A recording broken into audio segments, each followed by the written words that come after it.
Como adventistas do sétimo dia, nós cremos que o selo de Deus é o sábado do quarto mandamento e que a marca da besta é o domingo do deus pagão dos romanos, o qual em 7 de março de 321 passou a ser, por decreto do imperador Constantino, um descanso obrigatório em todo o Império Romano, pois era o venerável dia do sol. E, havendo a igreja cristã apostatado no quarto século, de acordo com a profecia do apóstolo Paulo em 2 Tessalonicenses, no capítulo 2, versículos 1 a 4, esta passou a gradativamente aceitar a implementação dos costumes pagãos de Roma, de maneira que o descanso dominical pagão veio a substituir o descanso do sábado do quarto mandamento, amigos. Cumprindo-se assim na profecia de Daniel, no capítulo 7, versículo 25, a qual dizia que o Império Romano mudaria os tempos e também a lei de Deus, e, infelizmente, prosperaria nas coisas que iria fazer. Bom, de 538 d.C. até 1798, Roma passou a dominar a Europa em absoluto. Contudo, não mais como um império, mas sim como uma igreja.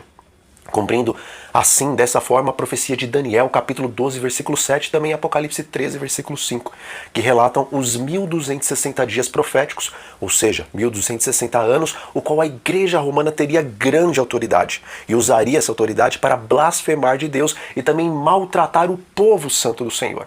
E mesmo com a reforma protestante, algumas doutrinas da Igreja Católica ainda permaneceram com um corpo de crentes que dela acabou se separando na Idade Média. Então, tendo a Igreja Adventista a convicção de que em 1844 Deus levantaria um movimento a fim de fazer conhecido o início do juízo investigativo no céu e que também a restauração da observância do sábado, do quarto mandamento, é exigida por Deus nesses últimos dias, conforme nós vemos em Apocalipse, no capítulo 14, os versículos 6 e 7, pois cremos que o sábado, ele sempre foi um sinal distintivo entre Deus e o seu povo. E o domingo é um sinal distintivo entre o Deus Sol, ou seja, Satanás, e o seu povo. E sendo assim, em Apocalipse, no capítulo 18, nós vemos um chamado de Deus para o seu povo sair de Babilônia, tanto da Igreja Católica Apostólica Romana, como das outras igrejas protestantes e evangélicas que aceitam o sinal da autoridade de Roma, o domingo. E isto a fim de não serem então incluídos nos pecados de Babilônia e nem receberem as pragas que Deus vai enviar sobre ela. Bom, sabemos que esse alto clamor de Apocalipse capítulo 18 ocorrerá depois da saída do decreto dominical. Mas agora a pergunta é: o que está faltando para sair o decreto dominical? Desde o pontificado de João Paulo II, nós vemos a besta fazendo e também fortalecendo laços com todas as nações a nível mundial. Em 2015, o atual Papa, ele conseguiu o que nenhum outro Papa havia alcançado: palestrar no Congresso norte-americano. Já no capítulo 13 do livro do Apocalipse, nós então observamos que a besta, a qual sobe do mar, Roma, e a besta, a qual sobe da terra, os Estados Unidos, elas trabalhariam em conjunto nos últimos dias e passariam leis a nível mundial que aqueles que não as aderissem não poderiam nem comprar e nem vender, ou seja, as leis dominicais. Bom, temos acompanhado o esforço do Papa em estabelecer o domingo e também uma nova ordem mundial, tendo como base tanto as suas encíclicas Laudato Si e Fratelli Tutti. Temos também acompanhado o estabelecimento da plataforma Laudato Si, a qual trabalhará com grandes instituições mundiais voltadas para a ecologia, a fim de conseguirem conscientizar e também doutrinar o mundo até 2027 nas questões do meio ambiente. Também temos visto que o pontapé inicial para as atividades da plataforma Laudato Si será logo após a COP26, a qual ocorrerá em novembro deste ano de 2021. E diante desses fatos, aumenta a nossa convicção de que o decreto dominical está às portas e mais próximo do que nunca. Mas amigos, aos olhos humanos, o decreto realmente se aproxima. Mas e aos olhos de Deus? O que falta para sair o decreto dominical? Diz o Espírito de Profecia: houvesse a Igreja de Cristo feito a obra que lhe era designada como Deus ordenou, o mundo inteiro haveria sido antes advertido, e o Senhor Jesus teria vindo à terra em poder e grande glória. O Desejado de Todas as Nações, página 447. Também em Mensagens Escolhidas, volume 1, página 67 e 68, ela nos diz que se o povo de Deus, após 1844, tivesse aceitado, vivido e também pregado a mensagem dos 3 anjos, Jesus teria abreviado a sua vinda e o seu povo teria visto antes a sua salvação. Veja, para que Jesus volte, antes é necessário vir o decreto para que se manifeste a nível mundial qual é o selo de Deus e também qual que é a marca da besta. E sendo que o espírito de profecia é categórico em dizer que Jesus poderia ter abreviado a sua vinda, logo, não é realmente a Laudato Si, nem a Fratelli Tutti, nem a COP26, nem as questões ambientais, nem coisa alguma que está acontecendo em nossos dias necessária para que saia o decreto dominical, irmãos. Deus até agora, na verdade, tem impedido que o decreto dominical venha a sair, porque o seu povo ainda não está preparado para o que acontecerá após a saída do decreto dominical. Tanto no tocante à perseguição que sobrevirá aos guardadores da lei de Deus, como no tocante à obra que nós necessitamos fazer após a saída do decreto. Eu então convido os irmãos a olharem por um prisma mais escatológico a parábola das 10 virgens. Pois sabemos que mesmo ela sendo uma parábola, aquelas palavras elas têm um cumprimento profético na igreja a qual estaria guardando a lei de Deus nos últimos momentos antes da vinda de Jesus.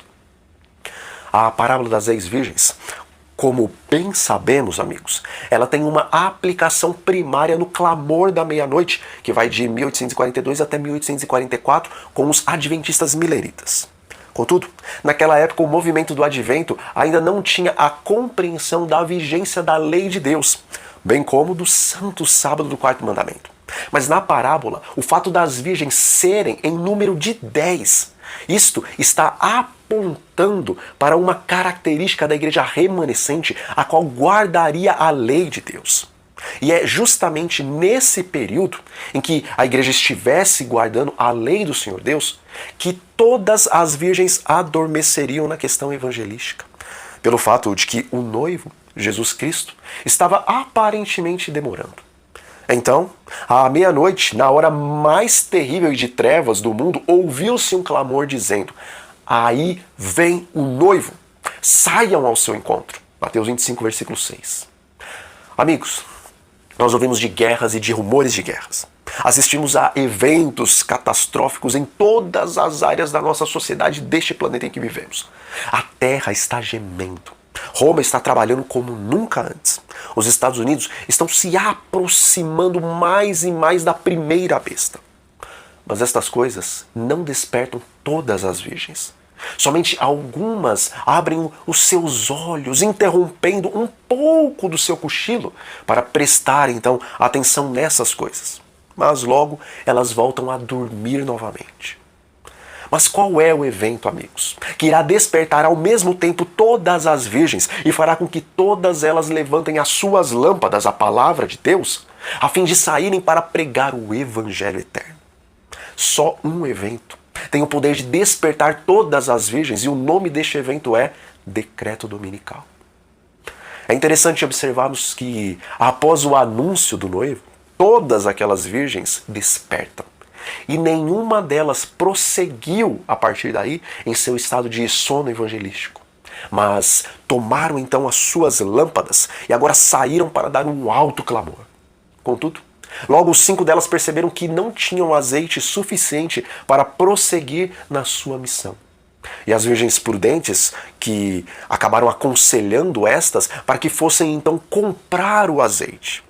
Bem sabemos que o azeite é o símbolo do Espírito Santo. E sendo assim, as virgens prudentes possuíam em suas vasilhas, ou seja, em seus corações, a presença constante do Espírito Santo, meus amigos. Isso em contraste com as virgens nécias, as quais não possuíam o Espírito Santo para a última grande obra neste mundo.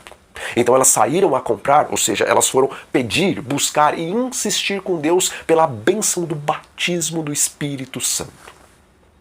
Mas ao saírem estas para buscar a presença de Deus, a fim de poderem participar do alto clamor, as prudentes entraram para as bodas e a porta se fechou. Então, quando as virgens nécias voltaram para entrarem nas bodas, a porta da graça já se encontrava fechada para elas. E Jesus teve que dizer que não as conhecia. Irmãos, em algum momento após o decreto dominical, se iniciará o julgamento dos vivos, pois a imposição do domingo ela será a última prova para o povo do Senhor Deus. A parábola das 10 virgens, ela nos ajuda a entender que muitos adventistas que não estiverem buscando o diário batismo no Espírito Santo não conseguirão receber essa bênção naquele tempo. Bom, sendo Deus misericordioso e não querendo que nenhum pereça dos seus filhos, mas que todos venham a chegar ao arrependimento, Ele está, na verdade, retardando a saída do decreto dominical, a fim de que o seu povo verdadeiramente busque a sua presença e faça então uma completa consagração, para não fazerem parte do grupo das virgens nécias, amigos. Contudo, o Senhor não pode esperar para sempre. Existe um limite para a sua paciência. E quando esse limite se esgotar e o cálice da medida da iniquidade dos homens transbordar, o Senhor não mais vai retardar a sua vinda. E na história de Ló e da sua esposa, nós podemos compreender o que é sermos pegos de surpresa. Amigos, muitos de nós que não estamos buscando agora o batismo do Espírito Santo, viveremos a experiência da esposa de Ló. Pois, por mais que ela tenha fugido da cidade, o seu coração não estava cheio do Espírito Santo, mas cheio do amor às coisas deste mundo. E por conta disso, ela veio a se perder. Esta é também a trágica história das virgens nécias, amigos, em contraste com as virgens prudentes. As nécias, elas não tinham o seu coração cheio da presença do Espírito Santo de Deus, mas sim estava cheio dos cuidados deste mundo. E quando perceberam que as obras deste mundo iria ser destruída, elas até tentaram fugir para os montes, até tentaram buscar a presença de Deus. Mas elas não o puderam encontrar, porque os seus corações ainda estavam nas coisas deste mundo, elas só estavam espantadas com o momento. Diz o Espírito de Profecia, não estamos suficientemente dispostos a importunar a Deus e a suplicar-lhe o dom do seu Espírito. O Senhor quer que o importunemos a esse respeito. Ele deseja que apresentemos com insistência as nossas petições diante do trono da graça. Eventos Finais, página 163. O decreto dominical não saiu, meus irmãos, porque Deus te ama e porque Deus me ama, e Ele vê que nós não estamos buscando a presença do Espírito Santo para que naquele momento terrível de tribulação que a igreja irá passar, não venhamos a perecer.